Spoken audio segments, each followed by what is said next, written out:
Bem-vindos ao podcast Caos Planejado, seu programa sobre cidades. Eu sou Antônio Ling e este é um episódio especial sobre gestão de resíduos e o lixo na cidade. Foi gravado em duas partes. Nesta primeira parte, trazemos Sérgio Finger e Flávio Lopes. E, na segunda parte, teremos Luiz Fernandes, da Copama do Rio de Janeiro. Nascido em Porto Alegre, Sérgio Finger é cofundador e CEO da Trash In, startup gaúcha que atua em projetos de gestão de resíduos, logística reversa e economia circular. Sérgio é bacharel em administração pela URGS e atualmente cursa pós-graduação em gestão empresarial pelo Instituto Federal do Rio Grande do Sul. Flávio é nascido na cidade do Rio de Janeiro e tem experiência em empresas de grande porte como Ambev, Contax e Coca-Cola. Hoje lidera a Conlurb, a Companhia Municipal de Limpeza Urbana da cidade do Rio de Janeiro. Também estão presentes durante a gravação apoiadores do Caos Planejado. Terão a oportunidade de fazer perguntas ao final da nossa conversa. Para apoiar o Caos Planejado, acesse caosplanejado.com/apoie. Este episódio é oferecido pela Place, plataforma que usa a expertise de arquitetura, Big Data e inteligência artificial para gerar estudos de viabilidade financeira e urbanística em tempo real. Um processo que antes demorava dias, dentro do Place, pode ser personalizado e feito em um clique. Entre em ospa.com.br/place e gera o teu também. Este episódio também é oferecido pela Urbit, a melhor, mais completa e essencial plataforma para empresas e profissionais do mercado imobiliário, como empreendedores, arquitetos, fundos de investimento, fintechs, proptechs, franquias. A Urbit disponibiliza dezenas de informações urbanas de centenas de cidades do Brasil, zoneamento, infraestrutura, segurança, transportes. Todas as informações necessárias para decisões de investimentos imobiliários e políticas públicas georreferenciadas e prontas para utilização em diferentes modelos de análises urbanas. Urbit, de ar a zoneamento. www.urbit.com.br.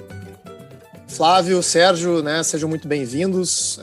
Um prazer ter vocês no episódio para a gente conversar sobre gestão de resíduos e o lixo na cidade. E eu queria começar a nossa conversa com cada um se apresentando rapidamente, em um minuto, o projeto ou a instituição que vocês estão envolvidos hoje, e como vocês e essa instituição que vocês estão fazendo para melhorar a gestão de resíduos na cidade. Flávio, se puder começar. Vamos lá.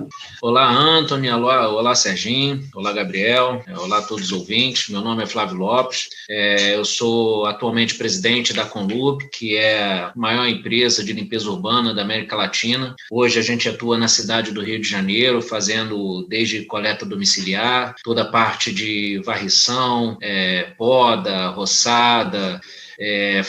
Fazemos também gestão do aterro, toda a parte logística de transferência de resíduos urbanos da cidade. Então, eu estou nessa companhia desde 1º de janeiro, quando o prefeito Eduardo Paes assumiu a prefeitura da cidade, me fez o convite. Eu vim do setor privado, então é a minha primeira experiência próxima ao setor público. A Conlurb é uma empresa de economia mista, com controle majoritário da prefeitura, mas é uma companhia aberta. Então, estou aqui desde 1º de janeiro e, como você falou, sou engenheiro de alimentos de formação, com alguns cursos de extensão aí na parte de gestão de negócios, enfim. E a gente tem hoje uma meta na companhia, A gente está ajudando a prefeitura a fazer o planejamento estratégico.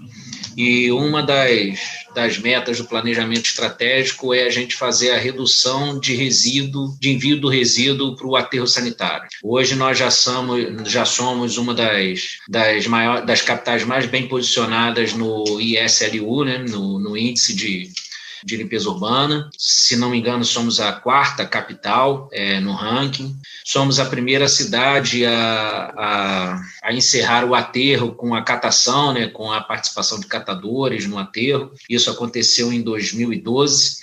E hoje a gente tem o projeto na meta da prefeitura, que obviamente vem no planejamento estratégico da prefeitura, que obviamente vem muito forte na nossa atuação na Conlurb, que é essa redução do envio de resíduo sólido para o aterro. E isso obviamente só pode ser feito tanto na diminuição per capita, na geração do resíduo, pela população, e aí entra algumas ações nossas, quanto em alternativas de destinação, tanto quanto de reaproveitamento, reciclagem, reaproveitamento de resíduos de construção civil, formas alternativas de destinação final, como geração de energia. Então, tudo isso são os planos que a gente vem para a cidade de forma bem resumida, para a gente trabalhar nessa gestão que a gente tem junto à prefeitura. Legal, obrigado, Flávio. Contigo, Sérgio. Primeiro, obrigado aí pelo convite, né? Tão bom estar aqui com vocês falando de um tema tão importante, cada vez mais relevante aí para as nossas cidades. Aqui na Trechinha a gente trabalha com uma solução completa para a gestão de resíduos. A gente conecta todos os tipos de resíduos com a sua destinação adequada, sempre tentando valorizar ao máximo os materiais para que a gente consiga valorizar toda a cadeia, recompensar toda a cadeia da melhor forma e trazendo alternativas, né, para que as pessoas tenham como descartar os seus materiais, tenham como fazer esse resíduo chegar na melhor destinação e isso tudo gerar um impacto social, um impacto ambiental extremamente positivo ao longo desse caminho. Então a gente é uma startup relativamente recente, aí, a gente formalizou no final de 2018, mas já atua em 7 estados, está ampliando para mais alguns aí até agosto, setembro de 2021 e tem essa conexão muito forte, né, com cooperativas, com parceiros logísticos e com a cadeia de transformação e com os próprios, né, entes públicos aí nesse desafio de fazer a gestão de resíduos adequada e a valorização, né, a economia circular de fato. Obrigado, Sérgio. Então, Flávio, comentou, né, sobre o Índice de Sustentabilidade e Limpeza Urbana, né, publicado pela Price e a Celurb, o Sindicato Nacional de Empresas de Limpeza Urbana. Realmente, né, o Rio de Janeiro é a capital melhor posicionada nesse índice, segundo um conjunto de indicadores, né, que medem a cidade em relação ao Programa Nacional de Resíduos Sólidos. E eu queria te perguntar, né, talvez para fazer uma contextualização do trabalho de vocês no Rio de Janeiro, a que você atribui, né, a esse bom resultado, né, há quanto tempo essa posição está consolidada, né? Eu acho que desde 2016, pelo menos, o Rio de Janeiro está super bem posicionado nesse índice, né, apesar de ser, né, uma das maiores cidades do Brasil. Então, né, o que o Rio de Janeiro vem fazendo, né, e quais foram, digamos assim, boas práticas que a cidade tomou no passado, né, que outras cidades poderiam se inspirar, talvez. Vamos lá. O primeiro ponto, a Conlurb, ela vem sendo bem estruturada, né, como principal agente aí de limpeza urbana já há bastante tempo. Desde 2012, mais ou menos, 2013, a companhia vem recebendo fortes investimentos. Obviamente, a gente, como cidade, passou por um momento ímpar, né, na história, porque a gente teve Copa do Mundo e Olimpíadas, que proporcionou à cidade uma capacidade de investimento muito grande, e aí se estruturou como companhia para fazer todo esse trabalho na cidade. E hoje a gente planeja dar um salto maior, né? A gente vem dizendo que o Rio de Janeiro ele já é uma cidade com uma pegada um pouquinho diferente de uma outra grande capital, com uma cobertura verde urbana muito grande, a questão da praia, uma pegada de saúde muito forte. Então, a gente tem alguns já elementos naturais da cidade que nos proporcionam o entendimento da população e o engajamento em algumas ações naturalmente, né? E a gente, como companhia agora, esse novo salto que a gente quer dar, a gente está planejando posicionar a cidade como uma cidade verde, de fato, né? Uma cidade onde a gente tem só para pegar o gancho aqui do Serginho, né, mas uma forte logística reversa. A gente tem um problema hoje na cidade, sim, de destinação, apesar do nosso aterro sanitário, que fica, na verdade, em Seropédica, ser talvez o aterro sanitário mais tecnológico aí do Brasil, quiçá da América Latina, certamente é um dos maiores, e com uma tecnologia bastante grande, uma malha logística bem desenvolvida para a gente atender isso, com estações de transferência. Mas a gente está querendo dar um salto maior, né? Como eu falei para você, a gente vem planejando agora, dentro do planejamento estratégico e já com algumas ações e projetos que a gente vem dentro da Conlurb se estruturando para lançar uma pegada diferente para a cidade, não só economicamente, vamos falar de financeiramente barata de mandar para o aterro, mas que economicamente, socialmente, ambientalmente não é a melhor solução, tá? Apesar de ser barato, é inegável dizer que a solução do aterro sanitário financeiramente é barata, mas a gente sabe tudo que tem em volta disso e que a gente pode fazer muito melhor do que isso, né? Então, a gente vem trabalhando junto com a prefeitura para entender vocação de áreas dentro da cidade para diferentes soluções de destinação final, como, por exemplo, se a gente imaginar que na área de Jacarepaguá, na Zona Norte, a gente tem uma construção imobiliária e por vir já acontecendo e por vir também bastante interessante, faz muito sentido a gente ter numa área como essa um incentivo para a instalação de empresas de reaproveitamento de resíduos de construção civil, por exemplo, né? Tanto logisticamente quanto para a gente ter depois políticas, não só de incentivo, mas políticas também de incentivo de utilização desse material reciclado no futuro, em obras públicas, que a gente certamente, como cidade, vai ter ao se recuperar economicamente. Então, esse é um exemplo. Outro exemplo a gente tem uma usina de biometanização no Caju, eu não sei se o Serginho já conhece, se o Antony já conhece, e a gente tem planos de fazer essa usina crescer. Ela basicamente hoje tem uma capacidade de tratamento de 15 toneladas dia de resíduo orgânico, transformando esse resíduo orgânico em adubo e gás, né? Então, a gente tem o plano de transformar essa planta em praticamente aumentar a capacidade dela em 20 vezes, o que levaria a gente para uma capacidade de tratar cerca de 300 toneladas dia de resíduo orgânico, gerando, obviamente, consequentemente, adubo e gás suficiente para gerar energia para algumas ferramentas nossas, como, por exemplo, para a frota leve, né? Ou até mesmo a frota de coleta domiciliar que a gente tem. Hoje a gente já tem alguns veículos movidos a energia elétrica. A ideia é que, com a implantação de soluções alternativas de geração de energia através do resíduo sólido, né, de lixo, que a gente consiga, inclusive, tornar a nossa frota autossustentável no futuro.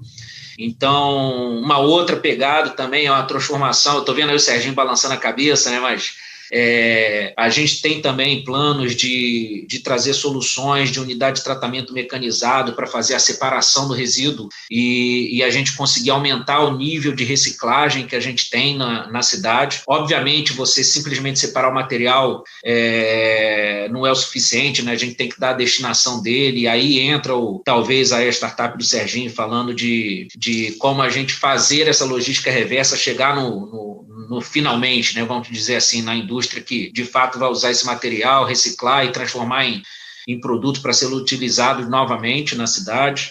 E, por exemplo, mais um exemplo, né, a gente tem a grata felicidade no Rio de Janeiro, vou dizer assim, de ser muito heterogêneo como sociedade. Então, a gente tem 5 estações de transferência em diferentes regiões, que se a gente visitar cada uma delas, a gente vai ter a oportunidade de ver que o lixo produzido por região na cidade não tem nada a ver de uma região para outra, o que claramente mostra a vocação de cada cidade para tecnologias diferentes de reaproveitamento desse resíduo, né? Então, a gente imagina que áreas como Barra de Guaratiba, Pedra de Guaratiba, mais para a Zona Oeste, possa ter tecnologias também de resíduo em lá, a gente tem desenhando soluções e novamente com incentivos. A gente pretende fazer não vou entregar o tema não, mas o nome, o apelido que a gente está usando, a gente quer transformar o Rio de Janeiro no Vale do Silício do resíduo sólido do mundo, né?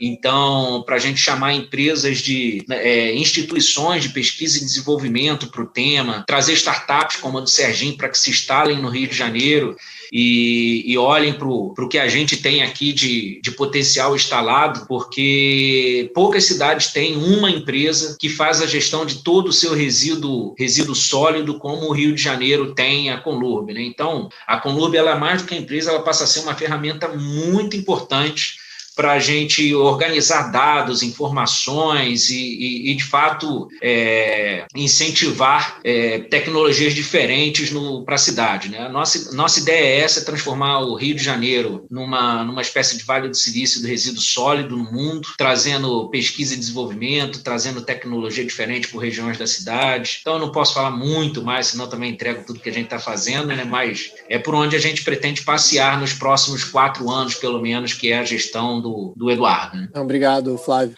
Antes de passar para o Sérgio, só queria fazer uma pergunta de follow-up, né? Você falou que, enfim, a Conlurb é uma empresa de controle misto, né? Mas imagino que esses investimentos sejam feitos pelo poder municipal do Rio de Janeiro, né? Essa receita vem da onde? Vem da taxa do lixo apenas, né? Ou algum recurso adicional para fazer todos esses investimentos, né? Porque imagino que alguns gestores públicos possam ouvir, né, todas essas iniciativas e pensar, bom, bom, e o recurso para fazer isso, né? Da onde é que eu tiro, enfim. Vamos lá, a Conlub, ela é sim uma empresa de capital misto, mas ela tem majoritariamente o controle da prefeitura, né, da cidade do Rio de Janeiro.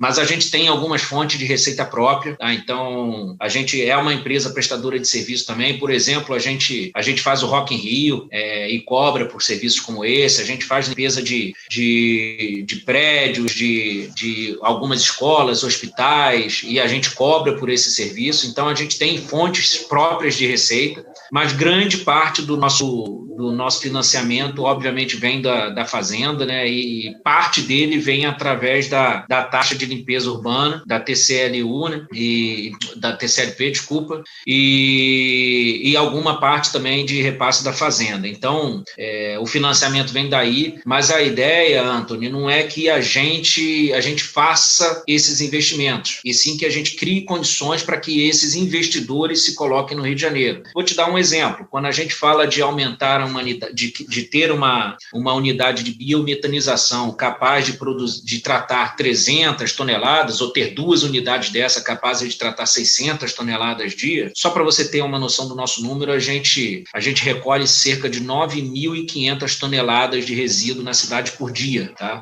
Então, 300 toneladas parece que é um número muito grande, mas de fato é um número até modesto para o que a gente pretende fazer. E o que a gente pretende fazer é ir atrás através de PPPs, ou através de investimentos, ou através de algum outro tipo de parceria, licitações, de investidores que estejam interessados em explorar o potencial dessa receita, né?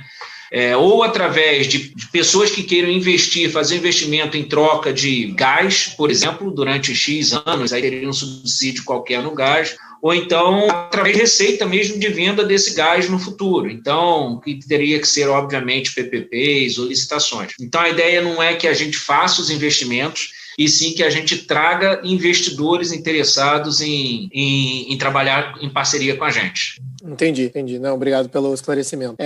Sérgio, vamos lá. Eu acho que uma pergunta para talvez até te posicionar nessa conversa, né? Eu queria ouvir tua opinião como um novo entrante nesse cenário, né? Porque eu acho que muitos podem ver os serviços da Trashin, né? Que é uma empresa privada, e pensar, bom, mas isso a prefeitura já faz, né? Já tem uma coleta de lixo, né? Já tem um serviço que faz isso, já estou pagando para isso, digamos assim, né? Então, se puder explicar um pouco assim, que lacunas vocês identificaram para posicionar uma empresa nessa área, né? E como que vocês têm entrado, se há algum conflito com os serviços públicos, né? Ou alguma percepção de conflito, né? E como que vocês estão adicionando? Legal. Na verdade, a gente tem colaborado muito, né, com o poder público, tem discutido muito as soluções.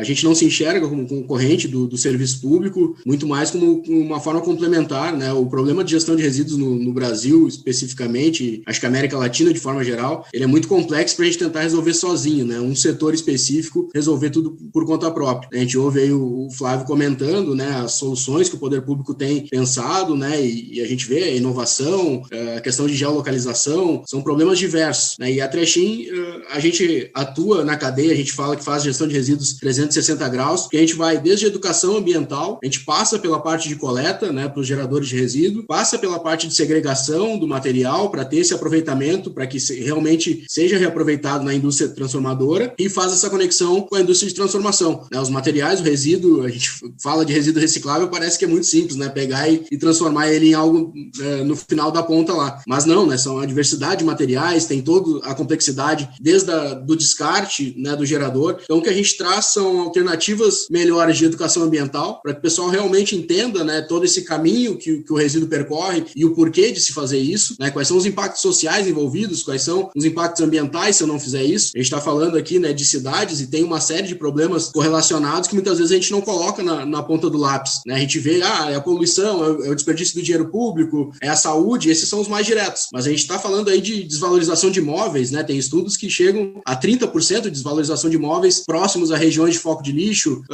questão de prejuízos ao turismo. Então a gente deixa isso transparente na parte de educação para o gerador, né? E isso é muito difícil, o poder público, por conta própria, fazer essa educação sozinho, né? Então a gente entra muito forte nisso, tanto no público residencial residencial, né, em condomínios, quanto escolas e aí o público empresarial também. Depois a gente entra com a parte de coleta, né, e aí dando uma alternativa, porque muitas vezes o poder público ele tem uma forma generalizada de atendimento, né, e tem que ser assim, porque tu não consegue individualizar, né, minha coleta ela vai passar terças e quintas às 3 da tarde, porque eu tenho uma rota para cobrir a cidade toda, né, e em casos específicos, como o Flávio traz aí, né, tem serviços também que, né, os órgãos públicos prestam e tu consegue fazer esse contrato privado, mas tu não vai conseguir atender todo mundo. Então a Trechin se propõe a ser essa coleta que atende uma necessidade específica, né, a necessidade do gerador, o horário, ou a frequência, ou o volume adequado, o modal adequado, né, a gente tem coleta desde bicicleta até grandes estruturas, caçambas, caminhões, que muitas vezes, né, isso não é possibilitado pela coleta pública. Depois a questão da destinação do material, aí entra a nossa parte muito forte, né, do impacto social. Então a gente faz a conexão com as cooperativas e a gente tem o entendimento que as cooperativas têm que se estruturar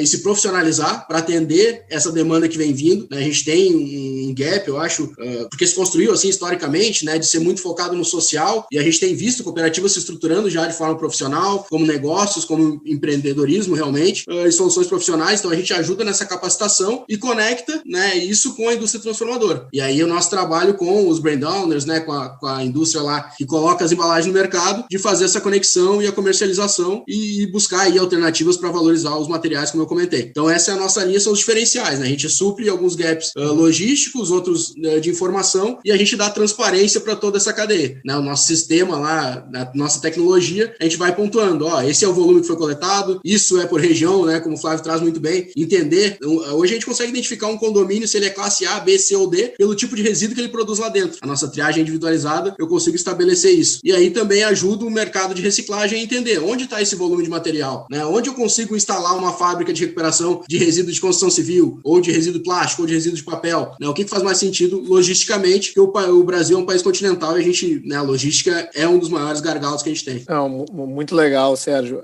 Então, só para entender, né, daria para dizer que os clientes de vocês buscam um serviço, digamos assim, de forma voluntária para fazer algo a mais.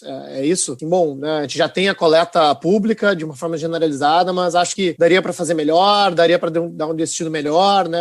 Não necessariamente sou obrigado a isso, mas eu estou buscando uma empresa que consegue me oferecer essa alternativa. É mais ou menos isso? A gente tem alguns pontos motivadores ali, né? O primeiro é esse cliente que não é atendido da forma 100% adequada na necessidade dele, né, do resíduo para fazer a coleta e a destinação. Então esse pessoal vai nos procurar porque, né, precisa resolver um problema específico. Tem o segundo, que é a pressão legislativa, né, que existe, os municípios e os estados, né, e em cima da política nacional de resíduos sólidos, têm se estruturado para isso. Então a gente tem lei de grande gerador, acordos setoriais, leis de logística reversa, que acabam pressionando para que busquem uma alternativa privada para fazer essa destinação. E o terceiro são os clientes que precisam da informação, né? Hoje com o mundo aí do ESG, né, o ESG, a parte de governança, a transparência dos dados é muito importante, né, para o relatório ambiental e social das empresas, e aí a gente traz essa transparência dos dados, né, e a destinação totalmente adequada ali. Não, perfeito. Bom, acho que dá para voltar a conversa pro Flávio, né? Acho que eu como um não especialista no tema, né, eu vejo assim realmente uma complexidade gigantesca, né? Principalmente se a gente busca dar uma destinação adequada para o lixo, né? E não somente colocar no aterro, né? Já é difícil o suficiente fazer a coleta adequada na casa de todo mundo, né? E principalmente dar um destino diferenciado, né? E realmente são muitos elos na cadeia, né? Cada um tem um comportamento diferente, cada um joga o lixo fora de uma maneira diferente, num saco de uma cor diferente, numa lata de lixo de um tamanho diferente, né? Então, eu queria saber, assim, em termos operacionais, né? Aonde estão, digamos assim, como é que a gente pode chamar? O low-hanging fruit, né? As ações prioritárias que vão gerar um grande resultado, né? Seria focar nesses grandes geradores? Seria fazer uma conscientização? Seria, né? Eu olhando de fora, assim, um desafio dessa complexidade, é difícil saber, né? Bom, o que se faz, né? Quando, por exemplo, você, Flávio, senta na cadeira aí, né? Da liderança da Conlurb, né? Onde você vai para focar, para gerar esses resultados? Vamos lá, Anthony. Você foi um ponto importante, e eu vou, antes de responder essa pergunta, eu vou te dar um exemplo. Hoje, se a gente for nas nossas estações de transferência e olhar o resíduo que chega lá, você não encontra alumínio, você não encontra uma latinha de alumínio nas nossas estações.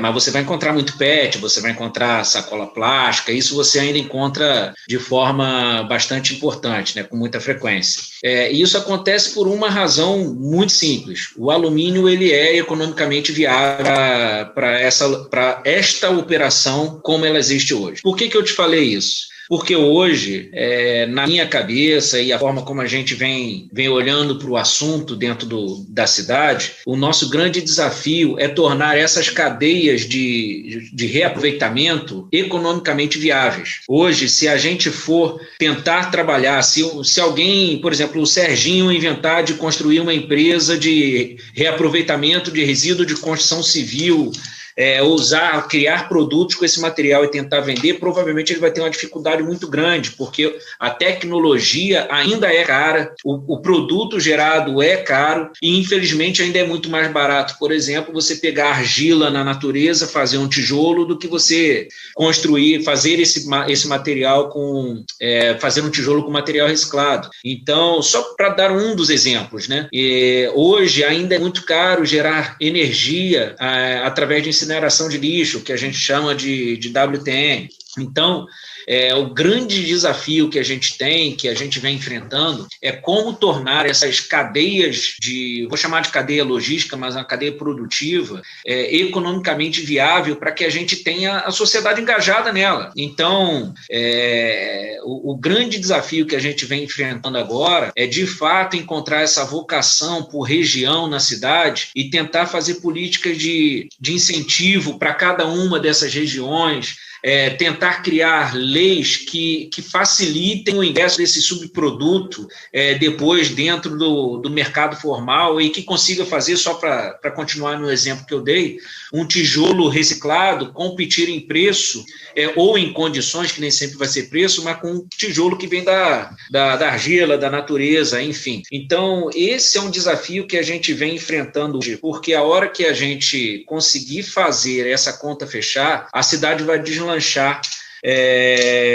nessas suas subcadeias produtivas de material reciclado, né? E aí eu estou falando mais uma vez, de todo tipo de reaproveitamento que a gente possa ter, de geração de energia, de reaproveitamento reciclável e daí em diante.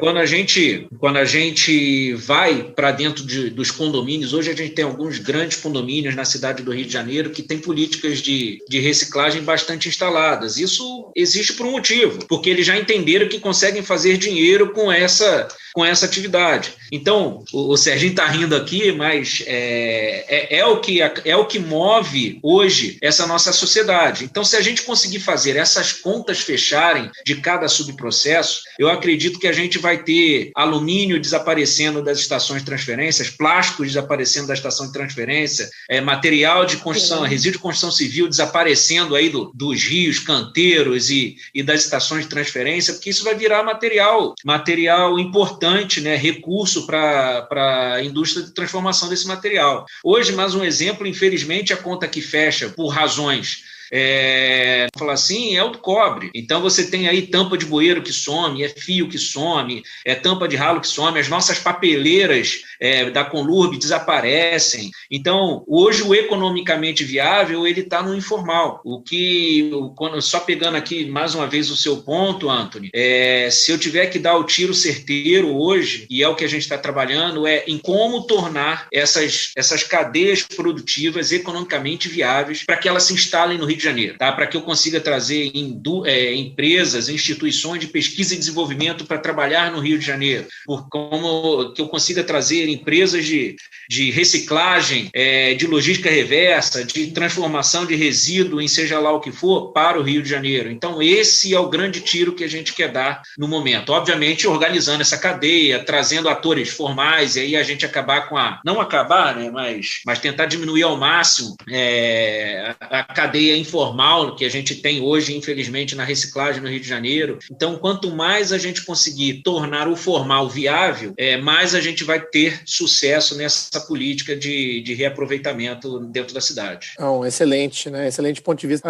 E aí, acho que eu posso passar para o Sérgio comentar, né? E talvez tenha aí uma sinergia entre o discurso de vocês dois, não sei se talvez olhando para o problema com digamos assim, uma cabeça do setor privado, né? Mas, Sérgio, como é que vocês lidam com essa questão também? Não, até parece que o discurso foi alinhado com o Flávio aí, mas a gente não combinou nada, né? Até estamos nos conhecendo agora, mas a gente aqui tem um dos nossos diferenciais é o foco na economia local e circular, né? Se fala muito em circular, mas a questão local, né? O reaproveitamento local é muito importante, em cima disso que eu comentei da questão logística, né? Se a gente tiver uma cidade propícia para aproveitar o vidro e esse material, né, for reaproveitado localmente, isso vai ter um valor. Agora, se eu tiver que tirar, o vidro é um caso emblemático, né? Todo mundo sempre comenta. Se eu tiver que tirar do Rio Grande do Sul, aqui onde é a matriz da Trechim, levar para o Sudeste, o pessoal vai conseguir pagar 8 centavos, 5 centavos o quilo do vidro, porque a transformação está no Sudeste. Então, ou eu trago o reaproveitamento aqui para perto, e aí não é só o reaproveitamento, né? Depois eu tenho que saber o que fazer com esse material. Eu vou ter uma distribuição de novo. Então, o pessoal sempre diz, mas por que não abre uma fábrica de embalagem, né, de garrafa de vidro aqui? Sim, porque depois eu vou ter que mandar a garrafa de vidro, né, para outra região, e aí a logística de novo pega,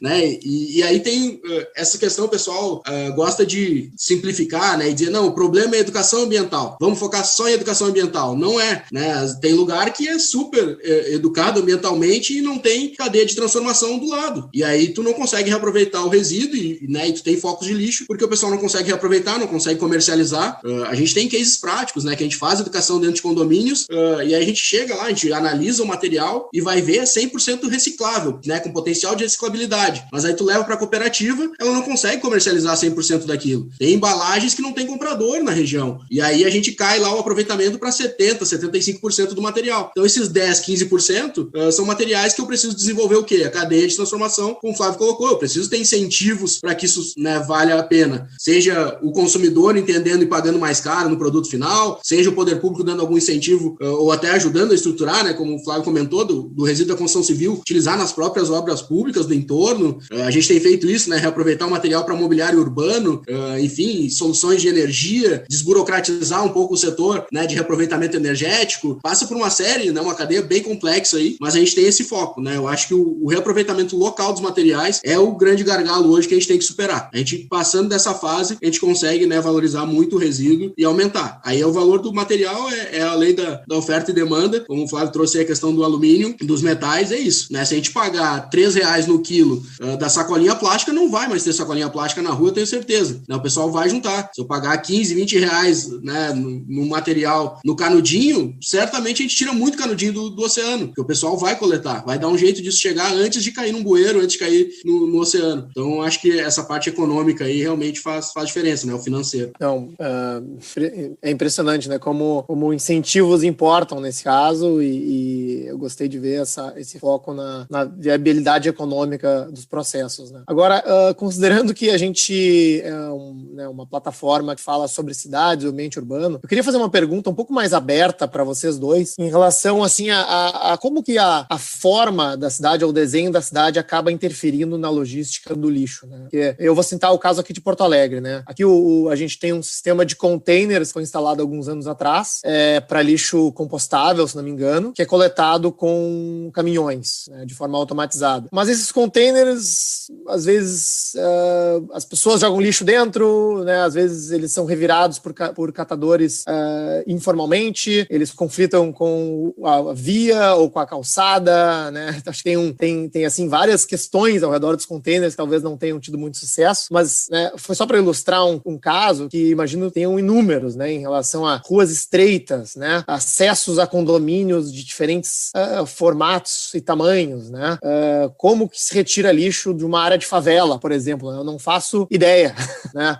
Então, acho que se vocês puderem contar alguns cases interessantes, né, ou desafiadores de como, né, essa questão da logística do lixo se relaciona com a cidade, acho que seria muito interessante para os ouvintes. Flávio, se puder começar. Vamos lá. Você agora foi num ponto, não vou nem dizer que é importante, Anthony, é o ponto que a gente tem no Rio de Janeiro. A gente tem uma topologia muito particular na cidade do Rio de Janeiro, com as comunidades, e muitas delas em áreas inclinadas, com extremo difícil acesso, onde não entra o caminhão, então, e outras, obviamente, outras áreas muito bem planejadas, numa organização urbana que facilita muito a nossa coleta, mas essas áreas elas se espalham e se entrelaçam no Rio de Janeiro de uma forma talvez ímpar no Brasil, né? Não posso dizer em todo o mundo, mas no Brasil com certeza.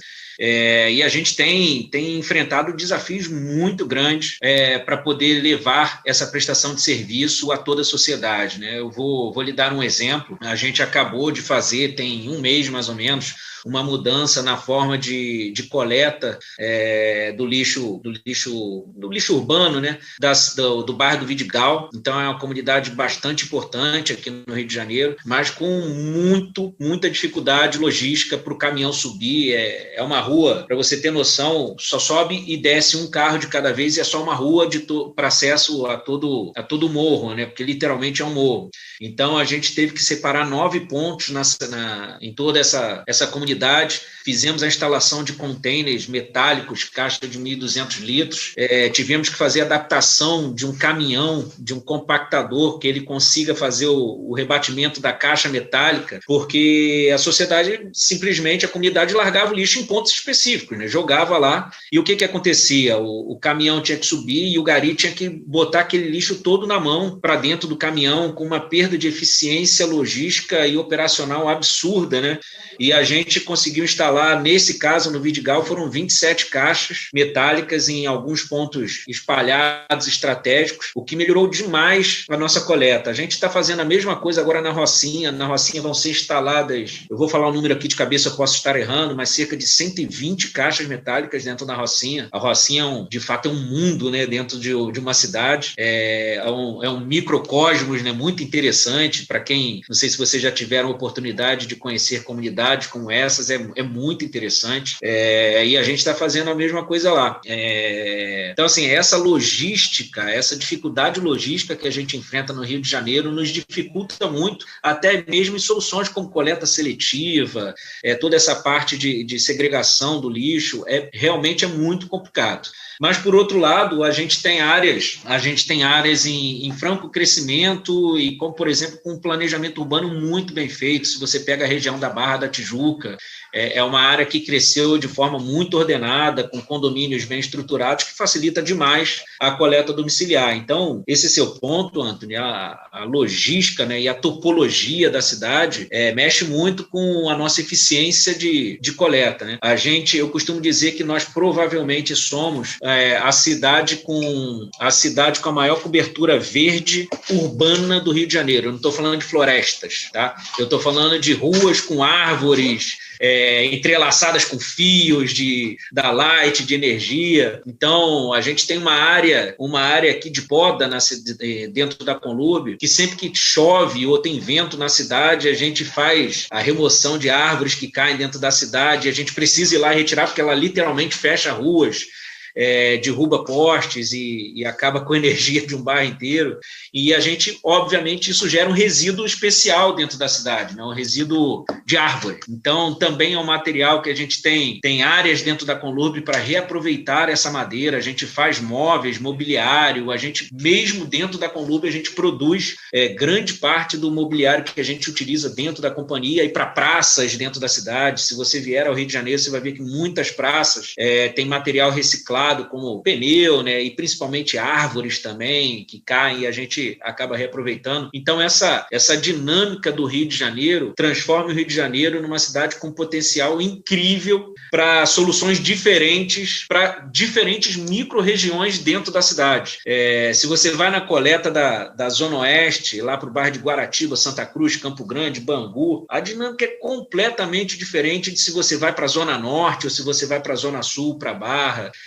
De fato, a gente tem soluções logísticas muito especiais para cada região da cidade. Incrível, Flávio. Eu Gostei muito do relato. O Sérgio tem alguma ilustração, algum caso diferente nesse sentido? Talvez até pode comentar sobre o caso dos containers aqui em Porto Alegre. Sim, a gente passou por experiências até de protótipos aqui em Porto Alegre também na questão dos containers, de experiência do poder público, além desse container que é para rejeito, né, que o pessoal descarta o rejeito e o orgânico, aí já começa o primeiro ponto, né? Eu acho que isso da questão do compostável, né, de incentivar a questão da compostagem, seja residencial, seja em áreas urbanas, isso já reduz muito o problema que a gente tem, né, de coleta e destinação dos materiais. Mas enfim, né, tem esse container aqui em Porto Alegre, foi feito um teste na região central, até dos containers de recicláveis. Não, vamos colocar ali e esse material vai ser destinado para as cooperativas. Obviamente não deu certo, né, porque como tu comentou, né, Anthony, tem a questão dos catadores informais, individuais, e se criou quase um cartel ali de catadores e proprietários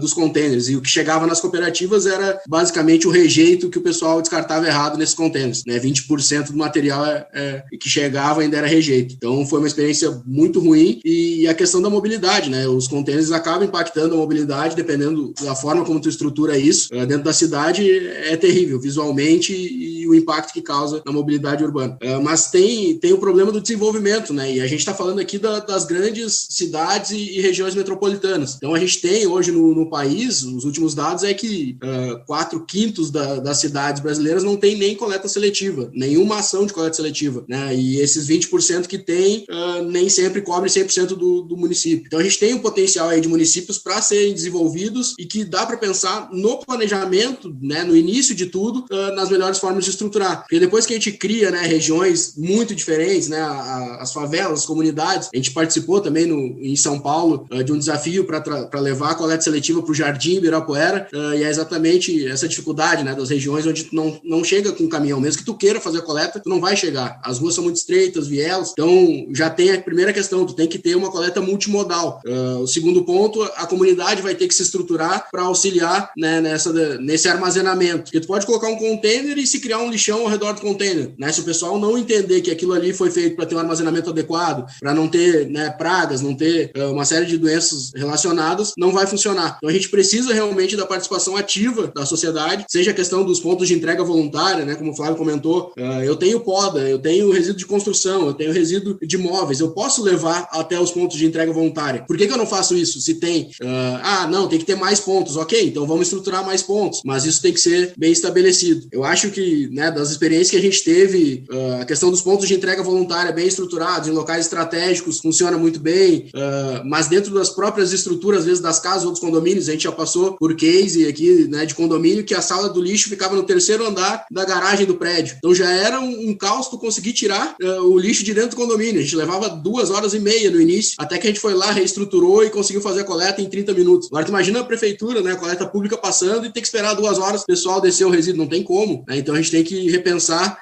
dentro de casa já, e depois, né, repensar a parte externa também. Tem alguns gargalos também que a gente precisa resolver. A legislação hoje, né, permite que tudo que está na via é do poder público, né? Se eu quiser operar com algum cliente, eu tenho que fazer a coleta interna. Então o meu caminhão lá da trechinha eu tenho que parar, às vezes não tem local para parar, para fazer essa coleta, e tem que ir lá buscar o resíduo, leva meia hora, né? A gente já tomou multa, tem motorista parceiro nosso, né, que está sempre reclamando. Enfim, então é um diálogo que a gente tem que fazer, porque a estrutura das grandes cidades já não foi pensada para isso. Então a gente tem que né, fazer um diálogo conjunto, mas os pequenos municípios, né, que estão se desenvolvendo, eu acho que no planejamento é que a gente resolve muito dos problemas que vão surgir ali na frente. Então tem que ser pensado, né, em regiões, micro-regiões mesmo, como o Flávio falou, porque tem particularidades, né? Cada uma delas vai ter uma dificuldade diferente, e aí pensar multimodal, pensar formas de armazenamento diferente, e aí o pessoal sempre nos questiona, né, por que não faz subterrâneo armazenamento, que nem é na Holanda, não sei aonde. Mas, cara, tem cidade que tem mineração, tem cidade que tem fiação subterrânea, tem cidade que tem tubulação de gás, não é tudo a mesma coisa, não dá pra... Mas pode ter cidade que dá pra fazer, né? E aí a gente pode testar e ver se faz sentido. Eu acho esses relatos de vocês muito interessantes, né? Porque acho que não só cidades brasileiras são diferentes de outras do resto do mundo e têm suas idiosincrasias, como tem as diferenças dentro da própria cidade, né? Então, pensa numa cidade como Rio de Janeiro, Porto Alegre, São Paulo, enfim, a gente passou por várias legislações urbanísticas, arquitetônicas diferentes ao longo do tempo, tem ocupações informais, irregulares, então mesmo, né, tenta estabelecer uma regra de como que o condomínio tem que armazenar, mesmo uma normativa parece parece ser difícil de escrever, já que cada prédio é diferente do outro, né? Então, assim, parece realmente ser um desafio enorme. E como última pergunta para vocês dois, né? Acho que um pouco nessa... se me permite, Anthony, só pegar um exemplo aí, é um exemplo até um pouco engraçado. Reza a lenda, né? Não vou afirmar isso, eu estou aqui desde janeiro, mas o pessoal aqui conta até com um pouco, de uma forma engraçada, que há alguns anos atrás, eu não sei precisar quantos, mas alguns 8 anos atrás, tentaram instalar uma unidade de tratamento mecânico, né, uma UTM e uma estação de transferência nossa. Né? E na época era uma tecnologia, se eu não me engano, vinha da Suíça, sei lá, de algum lugar lá na Europa. E quando colocou aqui, existia uma expectativa, porque lá se fazia, ela conseguia separar 30% do material e uma redução de 30% do que ia para o aterro, né? Ou seja, separava 30% do potencial material reciclado. E quando chegou aqui, ela não funcionava nem com 4%, nem com 5%, né? E aí, quando foi olhar o que acontecia, porque aqui tinha um fogão que chegava na unidade mecânica, né? E conversando com os técnicos europeus, obviamente, mas não pode ter um fogão. Mas aqui no Rio de Janeiro tem um fogão, chega um sofá, chega uma TV. Então, as coisas não eram exatamente como funcionar na Europa. Só para dar o exemplo de como a gente, aqui no Brasil, a gente precisa, de fato, trabalhar com micro-regiões, trabalhar com soluções muito específicas, tecnológicas, né? Eu falei da diferença entre a composição do lixo de uma região da cidade para outra. A gente tem um laboratório que faz análise gravimétrica de todo o lixo que é coletado na cidade, né? Todo dia a gente faz. E a diferença de composição é abissal, né? Se você vai na nossa Zona Oeste aqui, que é uma área um pouco mais carente, você encontra muito resíduo de construção civil, você encontra muito lixo orgânico, e se você vem na Zona Sul, que é uma área mais abastada economicamente, você tem ali um IDH muito alto, né? Você encontra sofá, TV, geladeira, né? Às vezes até relativamente novo no lixo, né? Então, a forma de tratar esses dois tipos de resíduo é completamente diferente. Inclusive, o caminhão que a gente usa, né? O Serginho sabe do que eu estou falando, né? O tipo de caminhão que você usa. Em um lugar é um compactador, no outro tem que ser um baú, no outro tem que ter um Munk para fazer levantamento. É muito divertido, né? Muito interessante essa tratativa diferente de micro-regiões dentro de uma cidade. Né? E só até pegando o gancho aí, né?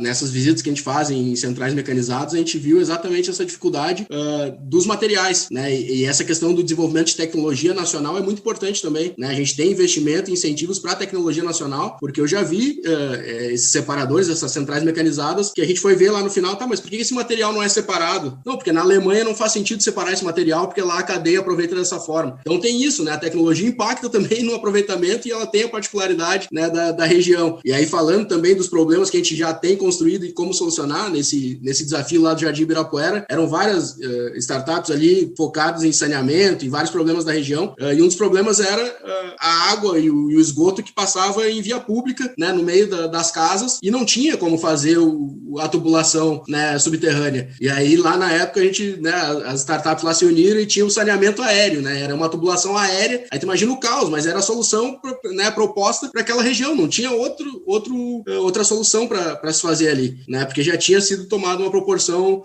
que não tinha mais como voltar. Então tem isso, né? As regiões que a gente já tem desenvolvidas, como a gente resolve os problemas que foram criados. Eu acho que essas ilustrações impressionantes, né? E mostram como nossas cidades são interessantes, mas desafiadoras ao mesmo tempo. E Flávio e Sérgio, nos aproximando do final, eu queria fazer uma pergunta para vocês. Que a gente estava falando aqui, de várias iniciativas que vocês estão fazendo internamente para, digamos assim, mover, né, a solução adiante. Eu queria perguntar assim, que tipo de pressão ou movimento vem de fora, né? O que eu quero dizer com isso? Há alguma fiscalização em nível estadual, nacional, pressiona as cidades a se mobilizarem, né? Ou empresas a se mobilizarem? Vocês percebem uma mudança comportamental nos últimos anos? Tem ajudado o trabalho de vocês ou ajudado a conscientizar o comportamento das pessoas, né? Então, que tipo de, enfim, mudança pode ser cultural legal ou regulatória, né, que tem vindo, né, que tem motivado o trabalho de vocês para a gente completar aí a conversa, né, tentando entender como que esse assunto vai evoluir nos próximos anos. Eu começo, Serginho, ou você? Então vamos lá. Eu tenho uma opinião particular, né, Antony, Serginho, que a legislatura, né, ela se move na medida que ela é demandada, né, e quase que pressionada. O mundo, eu acredito muito que nos próximos 20 anos o mundo vai olhar com cada vez mais força para a questão ambiental, para a questão verde, e obviamente isso vai direto na questão de como as cidades tratam os seus resíduos, né? E isso, obviamente, vai se refletir em ações dentro da própria sociedade, da população, em como ela olha para esse material e na legislatura, né? Quais as leis que serão criadas na próxima década, nos próximos anos. Então, se a gente olha, por exemplo, em particular, a Câmara de Vereadores do Rio de Janeiro, a gente já vê um volume de leis sendo trabalhadas e sendo criadas muito na direção de coleta seletiva, de como é o tratamento do resíduo. Essa pegada, ela naturalmente ela vai transformar a sociedade e vai pressionar poder público, cidade, população a caminhar nessa direção, né? A gente começa a ter fundos de investimento verde, trabalhando em empresas onde conseguem fazer sua logística reversa, onde tratam a questão ambiental de forma muito, muito, muito profissional. Então, eu acredito muito que esse movimento ele já começou, já está acontecendo nas cidades, no mundo, no planeta, por sinal, e que isso vai movimentar e pressionar empresas, sociedades, Estado a se mover nessa direção. Então, como eu falei para você, a gente já vê legislação sendo criada de forma muito importante nessa direção. A gente tem até que se aproximar cada vez mais como sociedade da legislatura, porque a gente precisa ajudar os vereadores a criar as leis, porque às vezes na vereadores e deputados, e obviamente senadores, e seja lá mais quem for, a gente precisa ajudá-los, porque às vezes na ânsia de fazer uma legislação para resolver um problema, pode-se criar um outro problema maior. Então, quanto mais a gente estiver, o Serginho está rindo aqui, né, mas quanto mais a gente estiver próximo e não achar que o Estado tem que se mover sozinho, e sim como sociedade, cobrar mudanças nessa direção, eu acho que mais eficiente será a política de resíduos sólidos, só para falar o nosso tema aqui, né, a política de resíduos sólidos nos próximos anos, próximas décadas, né? A transformação ela vai ser importante, não só financeiramente, mas logística. Se a gente pega, por exemplo, cidades como Nova York, que manda seu lixo a mais de 450 quilômetros da própria cidade. Hoje o Rio de Janeiro já não está tão distante disso, a gente vai para a Seropédica fica a 130 quilômetros, mais ou menos, 120 quilômetros do Rio de Janeiro. Se a gente não se organizar como sociedade no mundo, daqui a pouco a gente vai estar criando ilhas no meio do oceano aí para mandar resíduo. Então, a gente precisa achar soluções para isso. Isso tem uma pesquisa engraçada, né, que foi feita informalmente no passado aqui, mas quando a gente perguntava para a população para onde ia o lixo, a resposta mais comum era para o caminhão do lixo, né? Então, para onde vai o lixo que você produz na sua casa? Vai para o caminhão do lixo. A resposta é simples, né? Mas, de fato, essa conscientização que o caminhão do lixo não é a destinação final, ela está se transformando muito rápido na sociedade, né?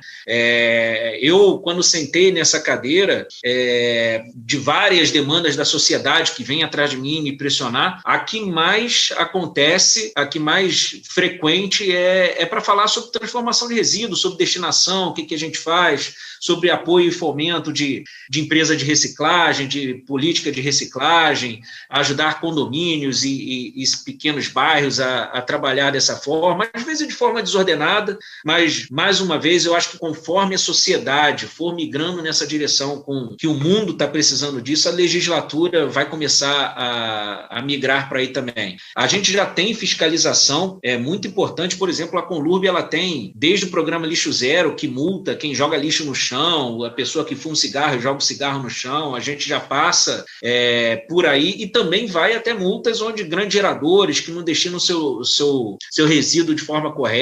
Então, a gente já tem no Rio de Janeiro uma política de fiscalização, também respondendo essa pergunta, já criada e que a gente está transformando para ser cada vez mais efetivo. e não vou entrar só naquela de que tem que só educar, a gente precisa educar, mas a gente precisa também fiscalizar, a gente precisa pressionar quem não faz a destinação correta, quem não age dentro da linha. Então, a gente tem que ter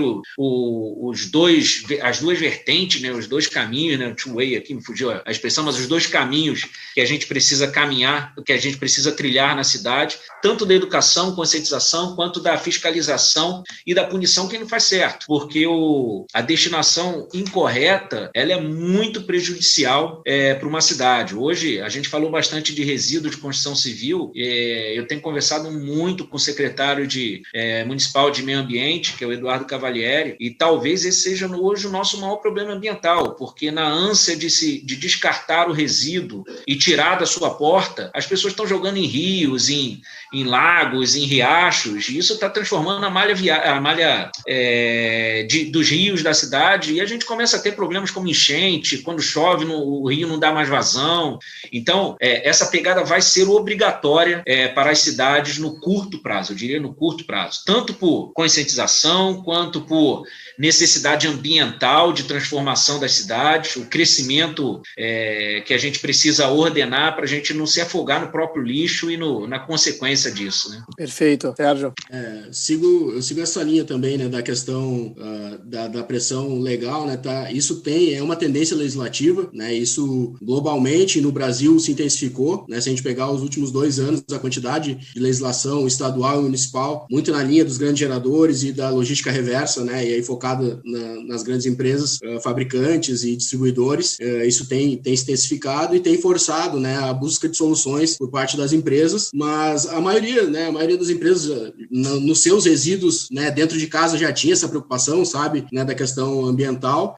Às vezes falta realmente a alternativa, né, para que ela consiga fazer isso de certa forma, e aí tem que se estruturar, né, tem que buscar parceiros, tem que ter o diálogo com o poder público para estruturar isso, mas eu vejo sim, né, essa tendência legislativa acontecendo e muito mais nos grandes centros, mas eu acredito que vai se replicar para os pequenos municípios também, a questão estadual. A política nacional de resíduos sólidos, apesar de ter aí, né, quase 11 anos agora fechando, não pegou, eu acho, muito por conta da fiscalização. Como o Flávio trouxe, né, a gente tem que fiscalizar. A gente trabalha aqui com a questão, né, do reforçamento positivo, né, na psicologia lá, o reforço positivo ao invés do punitivo. Mas se a pessoa não fizer corretamente ainda assim, né, tem que ter alguém fiscalizando e punindo para que as coisas aconteçam, né, da forma correta, e quem está fazendo corretamente não seja punido também, né, e aí economicamente por estar se adequando ao que é adequado. Tem uma questão global aí, né, que a gente acaba sofrendo rebote. As grandes empresas, né, por normas europeias, norte-americanas, enfim, de outros lugares onde elas atuam, acabam sofrendo regramentos, e esses regramentos acabam sendo replicados aqui, né, porque ela vai fazer uma política global também, né, de sustentabilidade. Então, a gente tem várias empresas aí com as metas, ambições 2030, né, e aí isso replica também internamente no Brasil. Isso está sendo bem positivo, a gente tem visto várias iniciativas e trabalha com empresas nessa lógica, né, de nos procurarem para dizer, não, eu tenho uma ação, eu quero replicar aqui, como eu faço, né, um cenário diferente, mas eu quero replicar também.